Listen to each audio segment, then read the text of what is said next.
All right, so we're ready. People wandering in. Excellent. Okay.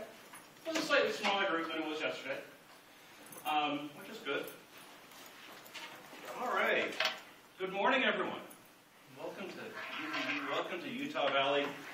So I live up in Murray, and I try not to go past the point of the mountain, usually because of traffic concerns. And it's also hard to find my caffeine. There's like one Starbucks in Provo.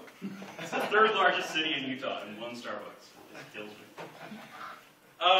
But it has been really, really nice down here. I walk out at night and you see the mountains over there, and it's kind of like, wow, I didn't realize this part of this view existed. And I'm like, yeah, it's not so bad down here. As long as I bring my coffee with me, we'll be okay. All right.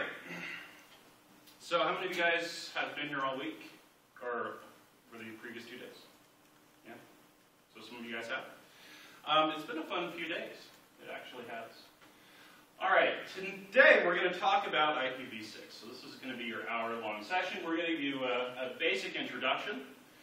We're not going to get down into packet information, so if you're wondering about the exact format and particular packet components, there's lots of good documentation. That's not what we're focused on today.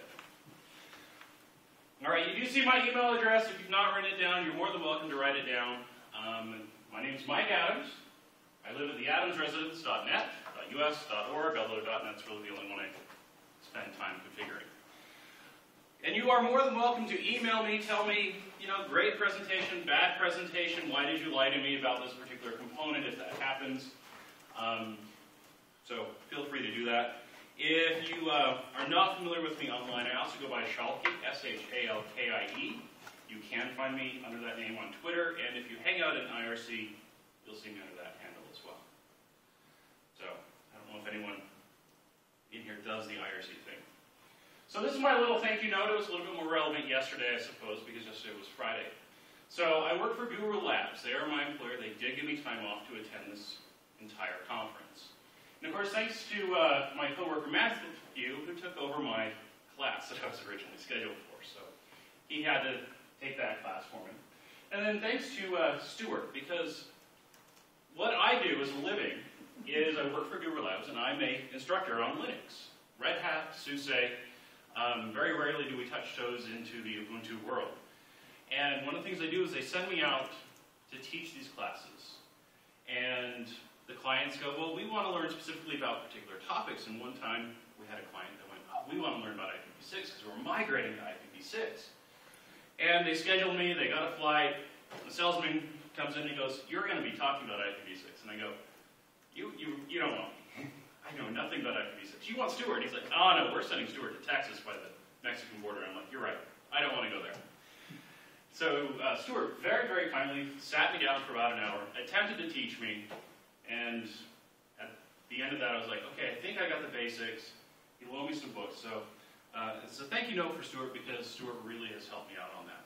If anyone hangs out in IRC, he's also S. Jansen. So believe it or not, I know he has fun trolling from time to time, but he's actually a really good guy. All right, so that's my little thank you note. So how many of you guys have used IPv6? Yeah? Just kind of experimenting with it, or? Pretty much. Pretty much? That's about it. Okay, home network, work network? Linode. Linode. Oh, excellent. Excellent. Yeah, because the Linode data centers are all natively IPv6 at this stage. So that's really awesome. That's been my big native, useful experimentation ground. In fact, if you go to theadamsresidence.net, it runs IPv4 and IPv6. So I turned that on a while ago. All right, so why would you consider moving over to IPv6? Most of us are still on IPv4. IPv4 is very serviceable. It does actually work. But there are a few things that we need to be aware of. One, we've run out of space at the higher registers. There are still some address allocations they still can give out, but really we just don't have large quantities available. They've done some recapturing that's managed to help get us to where we are. That having been said, if it wasn't for NAT, we never would have made it to this point with IPv4 either. Right, so if we were actually doing what IP was supposed to do, allowing all the different items to connect fully and communicate fully, we would have done this years ago. So we're actually moving over to IPv6 because we're going to have to. How many of you guys have read the VentSurf quote about, it's my fault that we got stuck with IPv4 and we're running out of space? I'm paraphrasing it there. You know? VentSurf is the man who made the decision about how big IPv4 packets were going to be. He's the one that said, oh yeah, 32, that'll be fine. And he has, to his credit, said, yeah, that's my fault. I was in a hurry, we didn't think it was really going to stay at that. Should have gone bigger. 128-bit packet size, or address size, much bigger than the 32-bit IPv4 size. So we shouldn't have that problem anymore. We should, in theory, actually get better network performance because it's going to be lower work on the routers. Why would it be lower work on the routers? We have a fixed size for packets. We cannot exceed that size. So that variable size thing with IPv4, it's out the window. The routers don't get to fragment packets. They're not allowed to do that. This is one of the big changes with IPv6. When you send a packet to a destination, and a router in between goes, I can't handle a packet this size. My MTU is smaller. It uses ICMP-v6 to send back the message, identifying its MTU size, and the source then makes its packets small enough for that. So the source is responsible for fragmentation. So it'll actually make it much easier on routers. All right. How many of you guys are familiar with World IPv6 Day coming up? Yeah, June 6th. How many of you guys heard about World IPv6 last year? Yeah, it was June 8th. I'm not sure why it was June 8th, but they went with June 8th. So, World IPv6 Day last year, lots of several large companies like Google and Yahoo and so forth flipped on IPv6 on their networks, went live for the day, made various measurements, and went, okay, what's going to break? To their credit, these things did not break. This year, they're going to turn it on again, and they're going to leave it on. So we're going to see a lot more traffic on IPv6. Right now, Google says that with IPv6.google.com, they see about 1% traffic. So it's small, but it's going to increase. World IPv6 Day is 6/6/2012. I think there's a little bit of a joke in there. I think there's a conspiracy with the calendar makers, right? How many 6s go into 12? 2. So we could have 4 6s there. Well, in a DNS record, to identify an IPv6 address, we use 4 A's. Why? A IPv6 address is 4 times the size of an IPv4 address. So I think it's a little bit of a joke. All right. Finally, the last reason is peer pressure. Eventually, everyone's going to move over to IPv6, and you're just going to have to accept it. If you want connectivity, that's really what you're going to need to do. There are various transition tools that are available. So if you want to forestall the inevitable, you can, but it's where everyone else is going to go.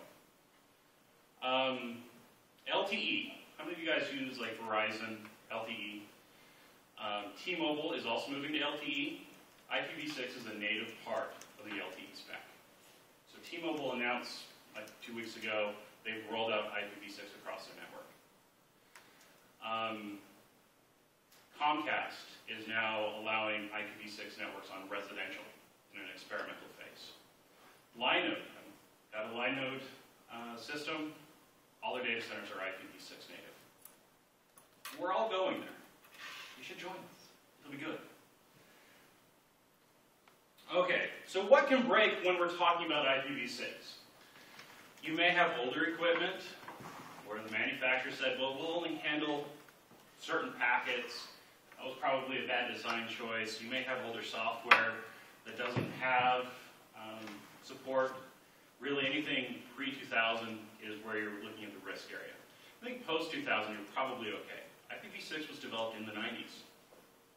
They saw this coming. So a lot of things post-2000 have had some form of support. Specialty equipment and software, my Squeezebox won't work. It's relatively new. I've only had it a few years, but for some reason, it runs Linux. You get in there, they never built IPv6 support in. I know, I was very disappointed, so I'm hoping for an update that'll fix that. I was planning, I went out to the thrift store, I bought a nice little WRT access point, It was like $6. I'm like, you know what, I'll flash with DDWRT, I'll have IPv6 support. You know what, I found out last night? The image I have to use does not have IPv6 support, so I could try making a custom one.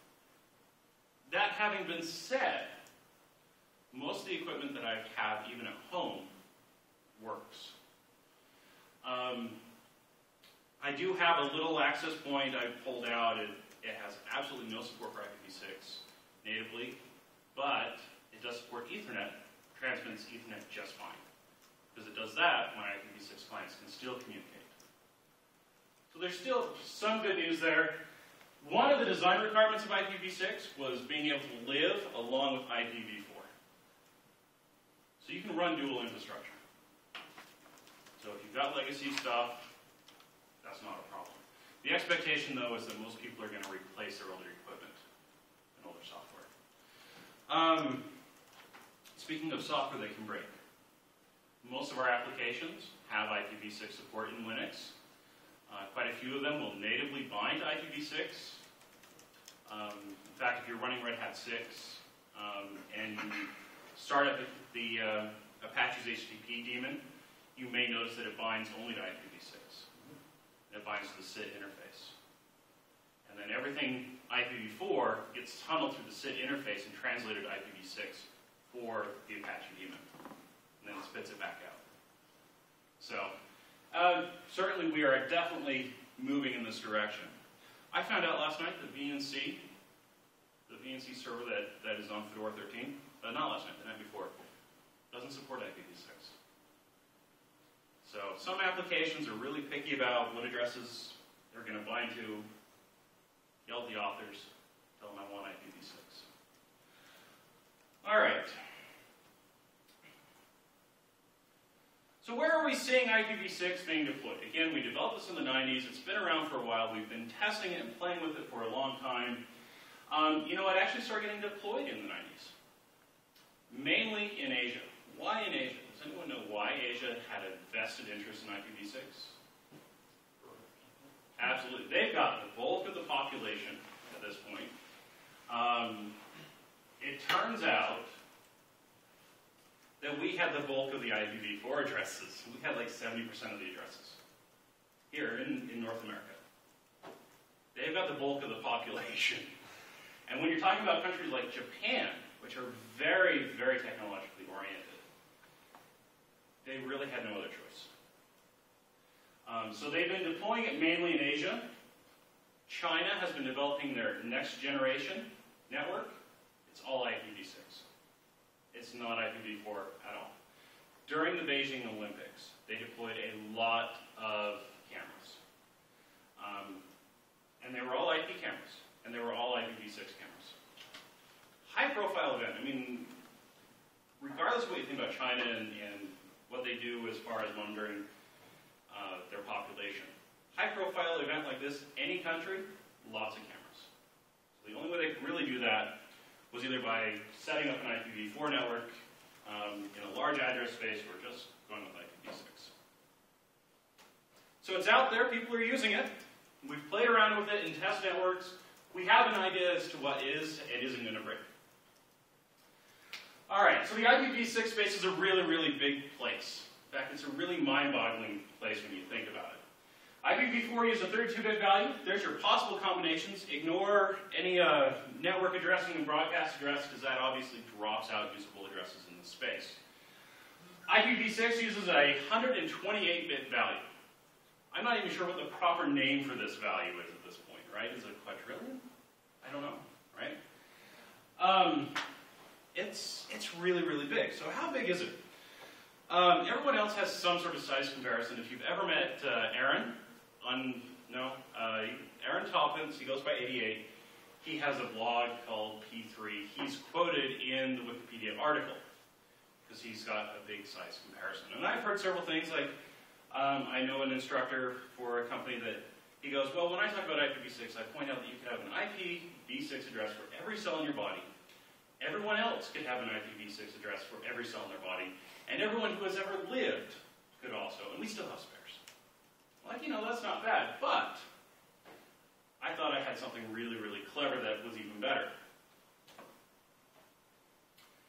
I thought we could build a sign for when the aliens eventually come. I thought it'd be kind of cool. The sign could say welcome. And then it could flip over and it could say, please don't enslave us. And then it could flip over and say, please don't kill us. And then it could say, please don't eat us. Then it could flip again and it could say, have you checked Mars? And I figured, and this is giving one IP address per LED. One IP address per LED. And I go, you know what? There's probably going to be space left that we could put up a sign on Mars that says closed for remodeling. I thought that'd be really clever. And then I ran the numbers. And it turns out that I wasn't that clever. Because let's run the numbers real quick. Let's actually look at those numbers. So,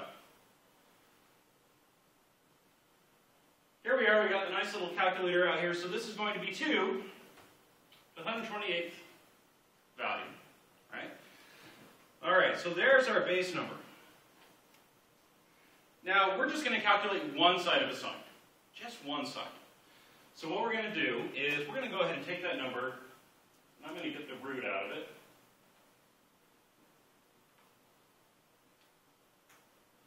Okay, so that's one side. One side on its own. Now, it turns out that when we are talking about LEDs, and you can do multicolor LEDs, they typically are between 3 and 5 millimeters. So we're going to go ahead and go with 5 millimeters. We'll just multiply that by 5 there. So there we go. There's our total length on one side in millimeters. Assuming I do my math properly, which is never a guarantee. Which is why I go to places like Google. When have you guys used Google for calculations? Yeah, I love it, especially conversion. Because it's really good at conversion. So we're going to go ahead and just plug our number in there. I'm hoping I got the right number. And we're going to say that's millimeters. And we're going to say, hey, toss that into miles for me, will you? Yeah, that's not the right number. Actually, like 2 times as big. You get the idea. It's huge. I mean, it's big enough that not only would we have, well, we could just go with the entire solar system at least. We'd probably have to strip mine planets. There'd be other planets building signs going, please don't kill us, because we're trying to build LEDs for our sign that says, please don't kill us. Right? It's a huge, huge space.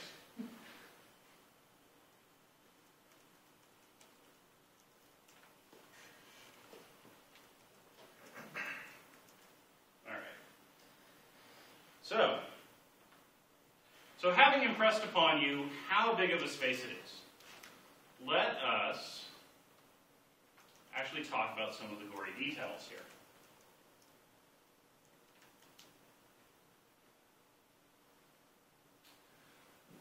This is an IPv6 address, and I'm convinced that part of the reason why no one wants to go to IPv6 is because of this address. It looks really nasty. IPv4 addresses I've learned to memorize. And when I started out with IPv4 addresses, I'm like, wow, how am I ever going to deal with these things? And it turns out that I'm pretty much the same way with IPv6 addresses. I went, how am I ever going to deal with this thing? But actually, it's not that bad. All right, so this big, long address, this is actually IPv6.google.com. If you go to Google on an IPv6 link and you just put in www.google.com, guess what happens? It doesn't work. For some reason, and I don't know their reasoning, they've set up a separate site, IPv6.google.com. It could be for measurement, it may be for technical reasons. I'm not their engineer, so I can't tell you. It is a 128-bit number. There are 8 fields. Each field has 4 hex numbers. We call them hextets, like an octet in IPv4, but it's hextet. And we use colon for separators. We store these in the DNS using quad A records.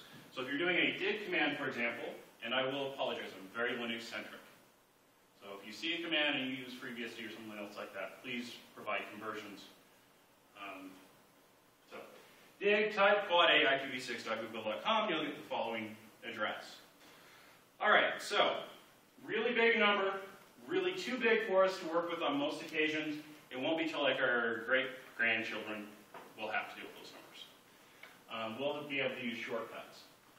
There are 2 valuable shortcuts for such a large address involving this. Does anyone know what these are? Colon, colon is definitely one of them. Anyone know about the other one? Right.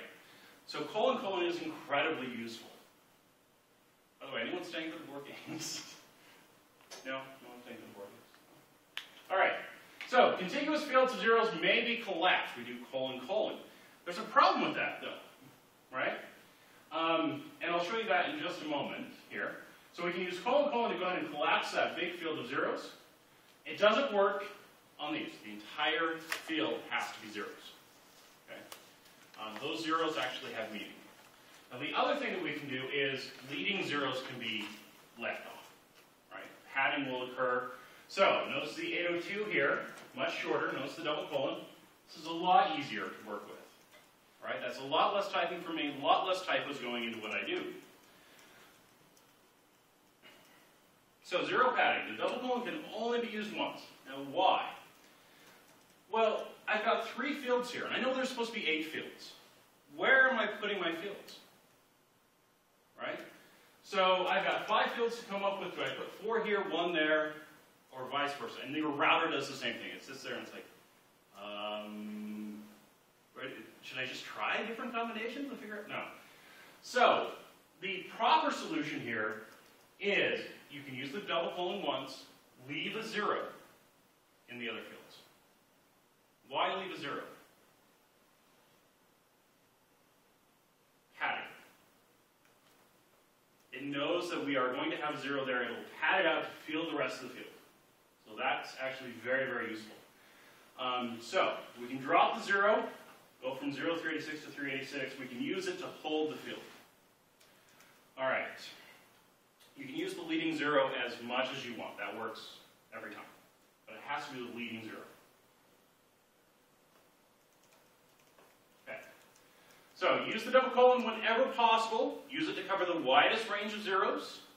However, if you do have a situation with a choice, right, and they're equal amounts, pick the one starting from your left to your right. Pick the first one. That's best practice.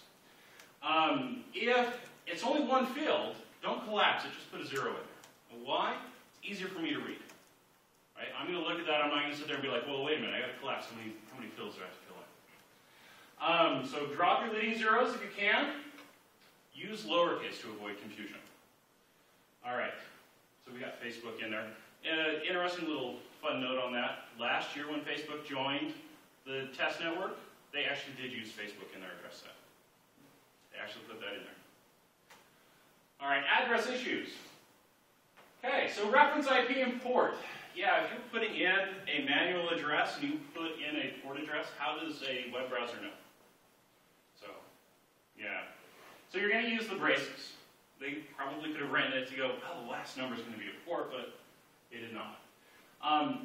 Depending upon the implementation of your tool set and your OS, you'll probably have to tell the interface to send traffic out. Now, why? So it turns out we can actually have the same number on multiple interfaces in IPv6. So you may have to tell it explicitly an interface to go out. %ETH0 is what we would use in Red Hat. Right? Okay. How many of you guys have heard about scopes in IPv6? No? All right. So what scopes allow us to go ahead and do, especially really when we're talking about multicast packets, is we allow it a mechanism for telling the router whether or not we pass the packet on to another link. So it's a way of administratively confining certain multicast broadcasts. So we can go ahead and use the scope to go ahead and say, well, we're going to keep it on a local link. This is a global scope, meaning we can go ahead and broadcast this out anywhere it wants to go. There's, I believe the number is 8. That seems short. There may be more than that. Scopes available. Most of them are reserved. Really, the only one you're going to work with administratively would be administrative local. If you've heard of site and you've heard of site local scopes, don't worry about those. They've been deprecated. They've been long deprecated. So they're not going to be used anymore. There are 3 types of addresses when we talk about IPv6. There's Unicast, Multicast, and Anycast. So, Unicast allows us to go ahead and talk to a single device directly. Multicast identifies a group of interfaces. It's like multicast you've come to know and love on IPv4. But we use it for a lot of things in IPv6. Your broadcast address is totally gone. It's replaced by multicast. So multicast becomes really important in IPv6. Unicast address, by the way, can be on multiple interfaces, provided the OS knows how to implement that. Multiple interfaces, treat them as one. Anycast address. How many of you guys have ever used Anycast address that you know of? No? Well, unless you count DNS servers. That's a great example. I mean, there's usually at least one or two people that know about Anycast being used for the root servers. So how many root servers are there for DNS? If you look through the DNS system, there's 14. For the entire load. Well, that's some really beefy machines, or they're doing something in the background. And what they are doing is they're doing Anycast. And Anycast is a unicast address. Your client sending packets should never actually know that they're talking to an Anycast address. What happens is it hits the routers. The router will look in its table, and it will actually see the same address for multiple entries. Right? It goes, several ways I can send this. Based upon how the router determines nearest access, depends upon where you end up. I always consider that a routing thing, nothing to do with unicast, multicast. There's nothing to do with addressing, it's just PGP advertisements. And you're absolutely correct on that. With the documentation, when you go through RFCs and so forth, they make a big thing about, well, we got great Anycast support, and there's things you can do for. So it's worth pointing out, you're absolutely correct. It's a routing issue. It's what router administrators are going to deal with. From a client or a host perspective, you should never actually have to worry about it. In fact, the design of IPv6 is such that your clients, when they send packets to a unicast, to an address, all they know is the unicast address they're sending it to. They don't know anything beyond that. All right, here's some of our special addresses in IPv6, : 1. Look at that. It's actually easier than in IPv4. It's actually smaller. Our unspecified address. This is used when we're broadcasting packets for things such as neighbor solicitation and duplicate address detection. It's also our default route. It's so simple. It's 2 characters. Totally beats IPv4. All right. Link layer unicast address. Every interface on an IPv6 network is going to have one of these addresses. And you're going to know from 2 things. One is you're going to know because of the FE80. This is a special reserved network, and it is reserved specifically for link local addresses. All right. The other one is, and you'll see it on the next slide, is that its scope will be set to link. So it'll be confined to the local link. All right. FF00 is used to identify multicast address. We have a couple special addresses when we talk about IPv4 to IPv6 mappings. So the SID interface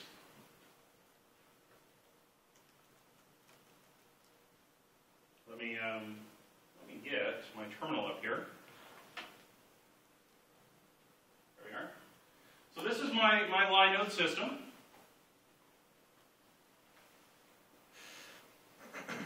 And I'm just going to go ahead and do a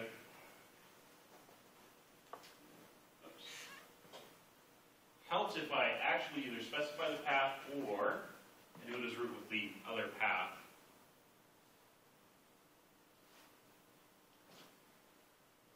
Right? So I've got a SIT0 interface. We'll do IPA. Right? This interface, if I'm using it, which I don't think I actually... that's not what I wanted.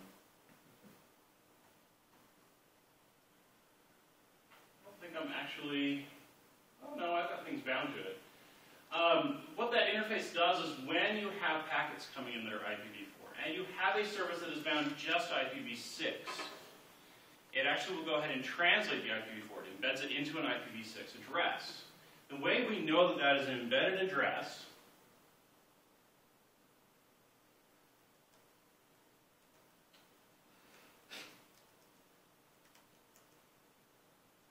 by me looking at the right slide anymore.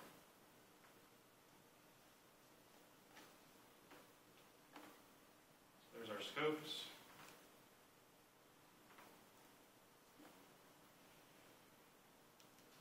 Is because it will actually put the IPv4 address into the IPv6 address. So we actually will use this zero field header. We'll use the FFF, typically right before the address. That SIT interface actually does that translation. So the application then go, oh, look, I've got this IPv6 address, perfectly valid as an IPv6 address, works with it, and then sends the data back out. The tunnel then strips off the IPv6 information.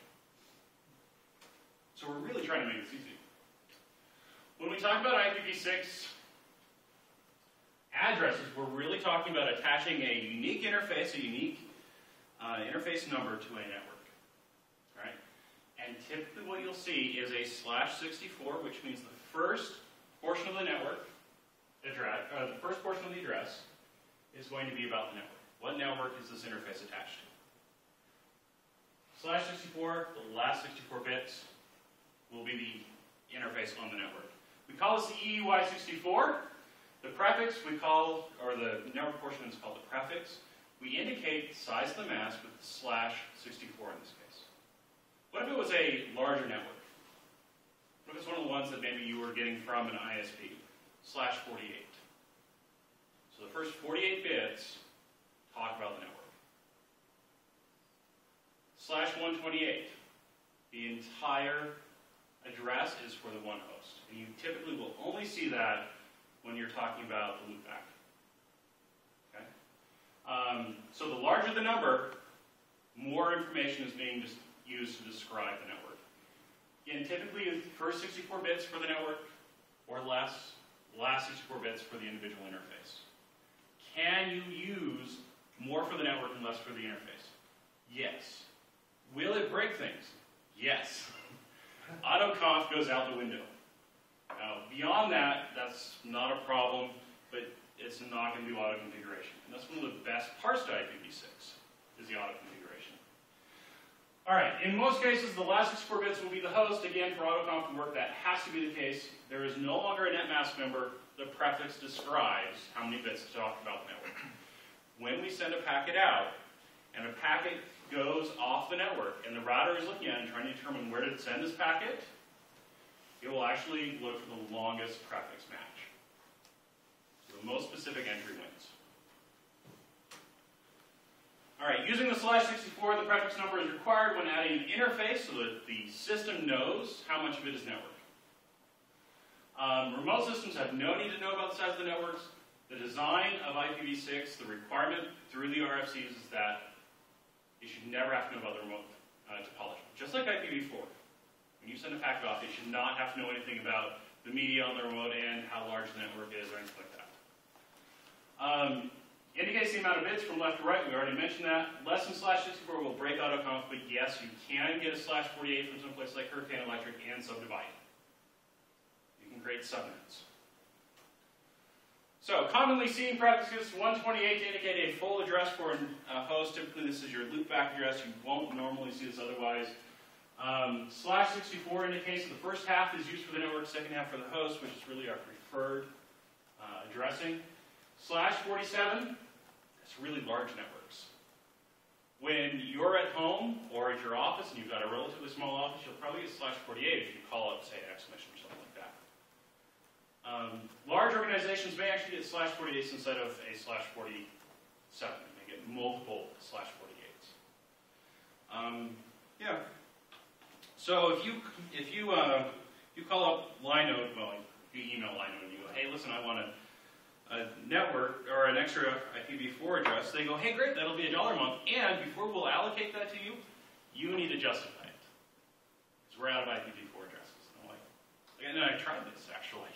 I'm like, wait, you want to charge me $1 a month for this? And I got to justify it to you. Let's see how this goes. Yeah, and they have various means of justifying it. And IPv6 came out, and I was kind of rolling around, and they're like, "Hey, if you want additional IPv6 addresses, just request them. We'll give you a subnet, and you'll have 4,096 hosts, and it'll be free." That gives you any idea how we feel about IPv6. IPv6 addresses right now. Okay, multicast addresses. So we do have multicast addresses. We do use them a lot. When an interface comes onto the network, the way that it talks to the router to find out what the configuration is, what prefixes are being used on this network, is through Unicast. When a host joins the network, it has to subscribe to Unicast. It's part of the protocol. Or not Unicast, but Multicast. So, see, there's my occasional unintentional fib, little slips. Alright, so we do have a few reserved ones, such as the all nodes, link local and interface local, because in theory interfaces may not be on the same link. All routers, and all routers on link local, so interfaces and link locals. ICMP v6 becomes even more important. How many of you guys block ICMP by default on IPv4? You just say, that's it. Yeah. I've done it, and after setting up IPv6 on my line node, I will not do it again. And the reason being is because there are 5 additional formats that are being used in ICMP that are critical to address allocation. Router solicitation, router advertisements, neighbor solicitations, neighbor advertisements, and redirects for better routes. You have to have those for AutoConf to work, period. So when I set it up on my line node, I copied over my IP4 tables, right, IP tables to IP6 tables. I didn't even think about ICMP, I was just blocking basically everything. And I rebooted the system, I looked at the interface, and I went, well, I got my link local address, but where's my other address? I checked the docs, and they're like, yeah, it'll just automatically give you the address. And I'm like, okay. So I dropped my firewall, and guess what happened? I got an address. Right? So blocking all ICMP traffic is going to break things. All right, one of the things that we use in IPv6 is called DAD. Yeah, DAD.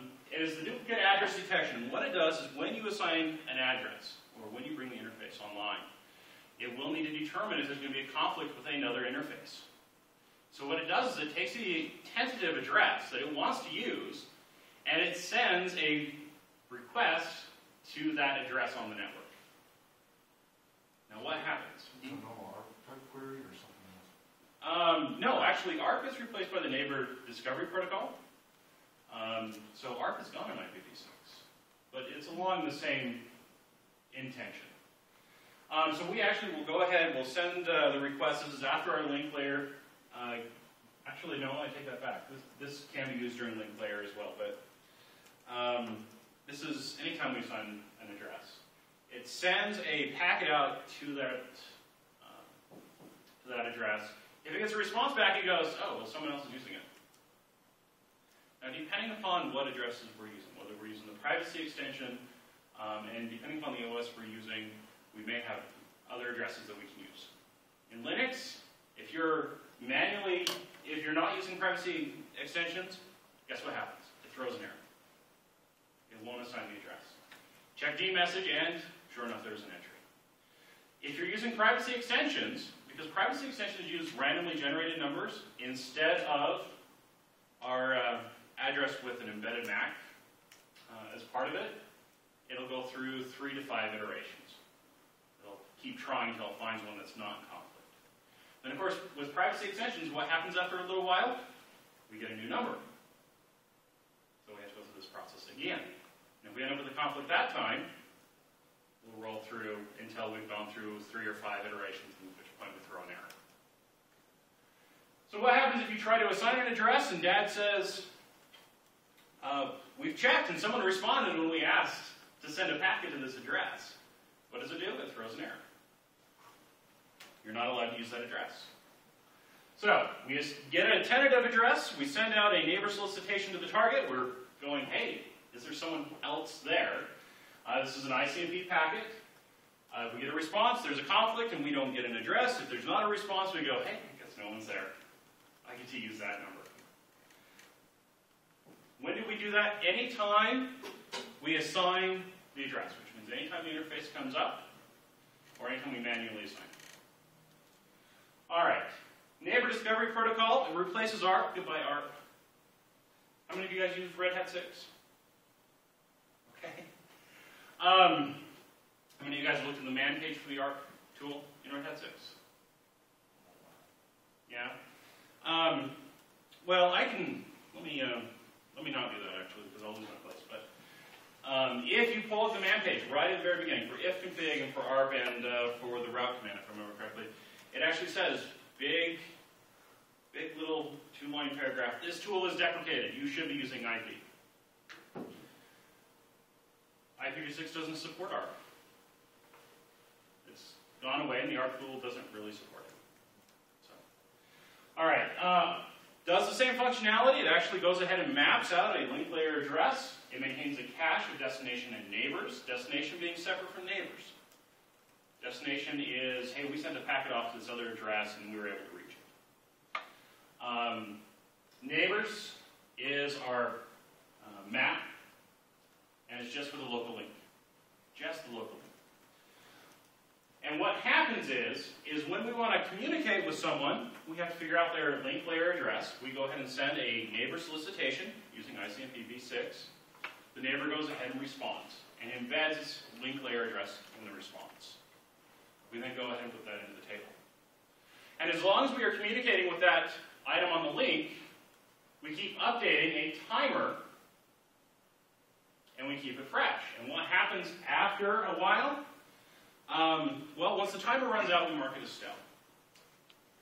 Now, there's also this really cool feature, which is if we change the address, maybe through privacy extensions, the device that has the new address will actually broadcast what's called an advertisement. It's an unsolicited advertisement. So what do? We get that response. It's sent to a multicast address. So everyone gets it on the link. We read it and we go, oh, so you've changed your link layer address. You've changed that EUI64. Well, not necessarily, well, yeah. So you've changed that address. We don't necessarily trust it. But this could potentially give us better performance. So rather than trying to reach the host and going, oh, it's not working anymore, let's start from scratch. Mark it as stale and just start from scratch. Once we make a successful connection, we have an updated entry. What happens if we can't connect to the other item? Well, that's where the neighbor unreachable detection protocol comes in. And basically what it does is it first looks to see, hey, do we have active communication? And it's only concerned about on the link, the next hop. If we do, hey, we're good. If not, it sends a solicitation to try and get information. And if it can't get a response or an acknowledgement, then it deletes the entry. It actually has a series of steps to try and bring that up, but the ultimate resolution is either we make contact, in which case neighbor discovery protocol has worked, or we don't, in which case it removes the entry. Only from the neighbor cache, though. All right, neighbor and destination cache. So we've actually already talked about that. Anytime we go out to communicate to a host, we'll create an entry. As we continue to communicate, we continue updating the timer for it. Neighbors may send an unsolicited neighbor advertisement saying, hey, this is new information, in which case we flag it as stale, and we'll do NDP again. All right, viewing the neighbor cache, you can use the IP neighbor show command to view the cache. It also has the ability to manipulate the entries there. Wait, okay. Routers are really, really important in IPv6. They manage routing, obviously that's important. But for AutoConf, they are also generally responsible for advertising the prefixes as well as configurations like MTU size. So they become really, really important for us. They do have two ICMP packets that are associated with them, router advertisements and router solicitations. Router solicitations, I have on the next slide. So let's talk about our router advertisements first. So router advertisements are periodically sent from the routers. Unrequested. It sends us out from time to time with updated information. This includes network prefixes and their lifetimes. So you should be attaching this network portion of the address to your EUI. You can have multiple network prefixes with one EUI because it's attached to different networks. It contains host configurations. So NTU, default routers, that type of information. It can tell the client you have to talk to the HCP. and that is a stateful configuration where it's assigned an address. You can actually do both, or you can force it through DHCP. Client will use a union of the information if there are multiple routers, and it will use the latest information it's received in preference for that union. So if you have two different routers, they're broadcasting their advertisements, there's a conflict of data, which one did I get most recently? And it just combines the results. All right, router solicitation. Again, advertisements are sent from time to time with the information. Hosts can go ahead and solicit that information. So that's what the solicitation is. The host gets onto the network and goes, hey, is there a router on here? It sends it to the Unicast address for all routers. It's the router solicitation. The router gets it. It goes, oh, you know, I haven't sent the packet in a while. It sends out the advertisement. And that's all the solicitation really does. There is a random delay as part of the protocol for sending out the solicitations. Why is there a random delay if we send out the solicitation?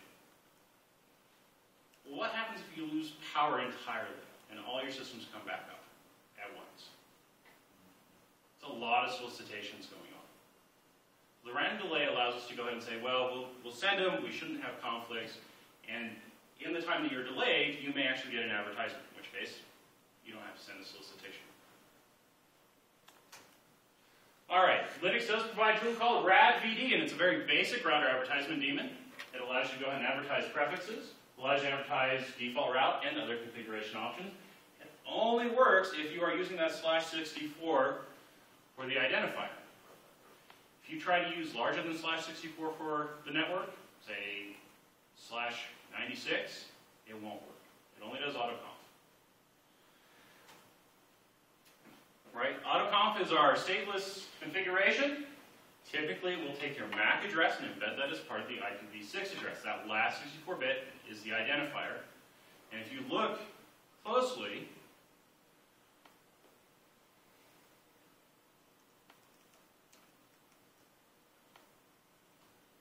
so this is a virtual machine, so if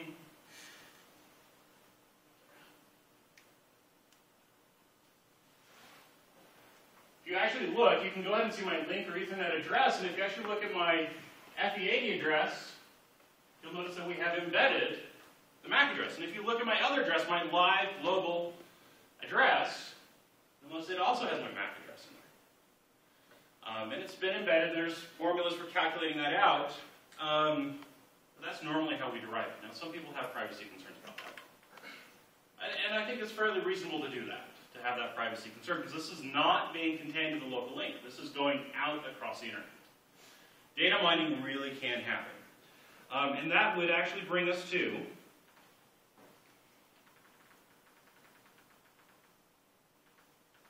privacy extensions.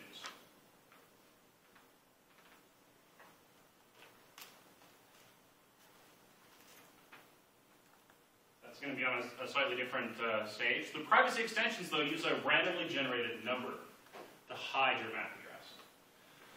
All right, don't disable IPv6 on interfaces or block ICMPv6 traffic if you want it to actually work. You will always have a linked local address. That's what gives us our initial IP communication. Stateful configuration. Yes? When it randomly generates it, does it avoid assigned MAC prefixes, vendor prefixes? No. So it can fall within an Intel range? It absolutely could, which is why it uses stat. So if it randomly generates the address, we have to use the DAT anyway, so we have a tentative address that we can't use until there's not a conflict. We try to talk to the host using that address. If it gets a response, then obviously there's a conflict. If there is a conflict, it generates a new number and then tries again. And after a certain interval, it goes back and regenerates and goes through the process again. Stateful configuration. The router can require you to talk to a DHCP server. Anytime we are getting a number from a DHCP server, that's basically stateful, right? We're assigned an address. You can manually assign based upon your host configuration. You can say you are always going to bring up this address. Interface identifiers can be smaller than 64-bit, so you could use, like, say, the last 24 bits to identify a particular node. rather than the /64. That will break stateless, and you can actually run both at the same time. Privacy extensions. Due to privacy concerns using that MAC address, privacy extensions use a randomly generated number for the last 64. Usually generated when the interface is activated, but also generated as time goes on. It actually uses a hash with generated through MD5 to determine the number. The only rules when we talk about privacy extensions, the formula uses hex digits and that it be unique on the link layer. That's the only rule that's involved there. It's really bad for servers. Why is it really bad for servers? Well, when your IP address keeps changing, clients get confused. So that does happen. As a client, there is a mechanism for the local link to realize, hey, this number has changed, and we have a preference to continue communication until that communication has been closed. So if you have an SSH session open and your privacy number changes, the link layer has a way of memorizing that information.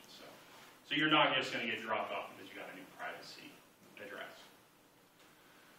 Enabling privacy extensions. So in Linux, there's a kernel tunable that you can set, although configuration files have options for enabling it as well.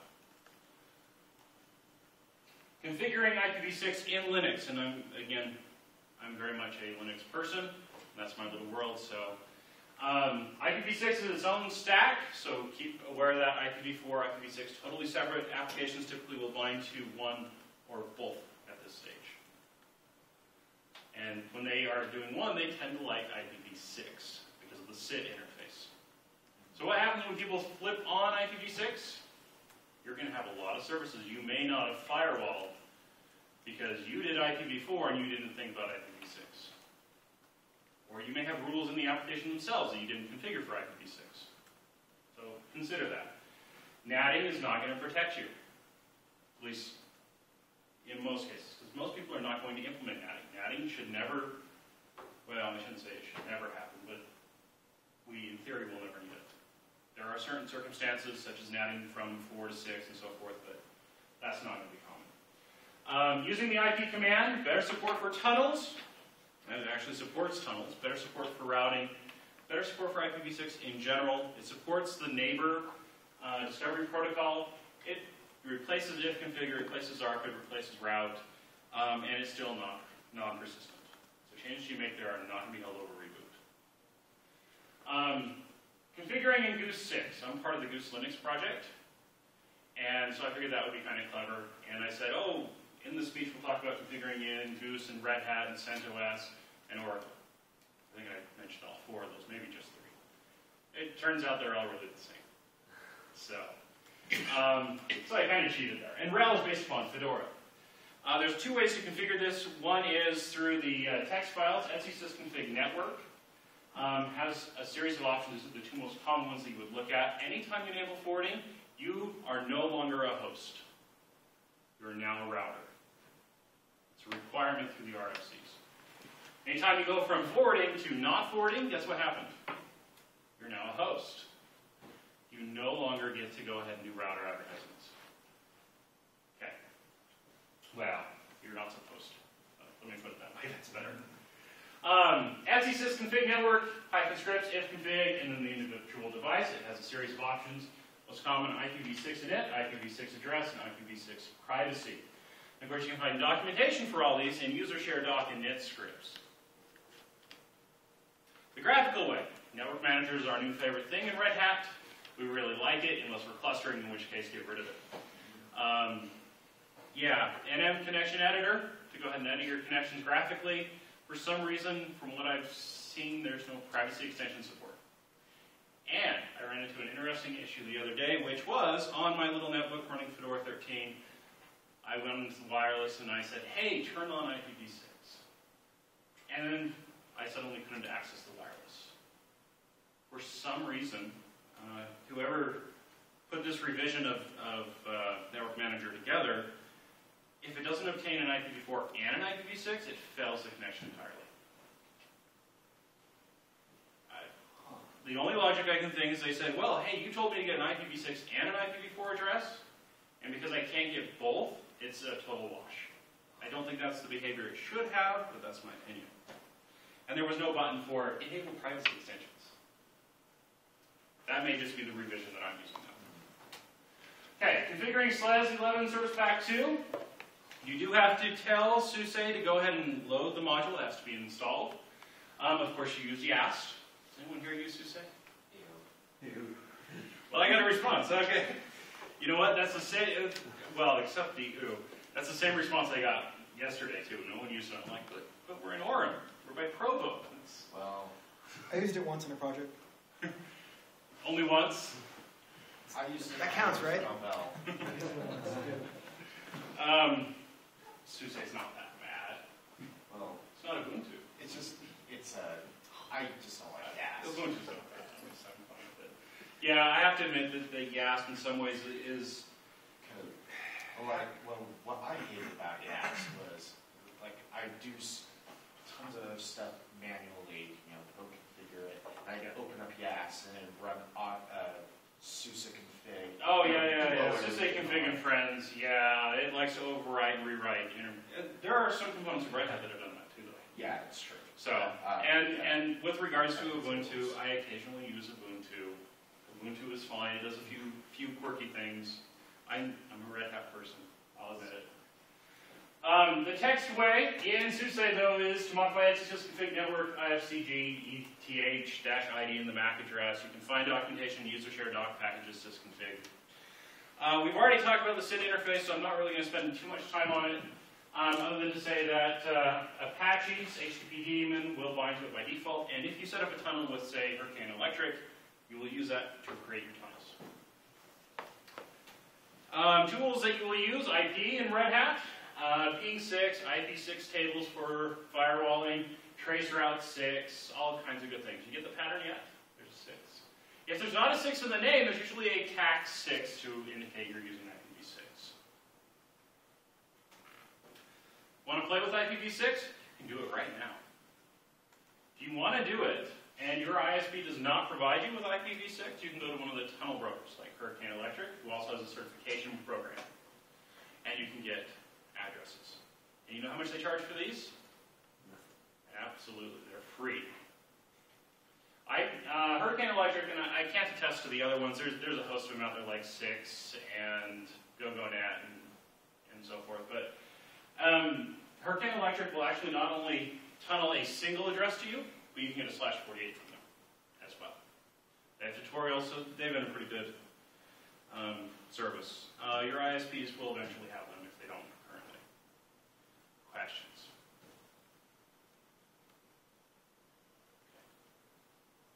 Not too many people tell us. All right. Is IPv6 tables or IPv6 tables the same syntax as? Yes, it is. Mm-hmm. Do you have to match the SID interface in your rules, or? You can, depending on the rule. I mean, is that the interface where I expect to find the IPv4? For the translation, if you wanted to filter it based upon the IPv4 address, yeah, absolutely. You could do it with the SID interface.